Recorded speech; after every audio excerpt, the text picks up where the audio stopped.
আসসালামু আলাইকুম। দেখছেন এই যে একটা কবর, কবরের সাইডে পানি। আপনি না কোটি টিয়ার মালিক, আপনি না 5 তলা 7 তলা আপনার বাসা আছে, কোটি টিয়ার খাট আছে। এই যে এই জায়গাতে শুয়ে রয়েছে বালিশ ছাড়া, খাট ছাড়া। দেখছেন চতুর্দিকটা পানি। তারপরও আমাদের কত অহংকার, কত দেমাগ, আমরা কত জোর দেখাই।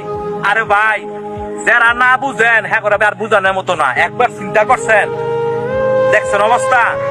আপনি এত আদর করে রাখতেন, আপনার সেই লোকটা বই থুয়ে গেছেন। এই জায়গাতে আপনি সবাই আসতে হইব। তারপরও আমরা জোর দেখাই, আমরা অহংকার দেয়, আমরা মানুষের টাকা সম্পত্তি জোরে নেই গা। বাইয়ে বাইয়ে বা বাইয়ের টাকা মাইরে দেই, বাইয়ে বোনের টাকা মাইরে দেই। একটা বার চিন্তা করছেন? তো এই জায়গাতে সবার আসতে হইব। আসলে দেখেন, এদিকে আসো, এই যে দেখেন, দেখছেন পানি, দেখছেন। তারপরও আমরা জোর দেখাই।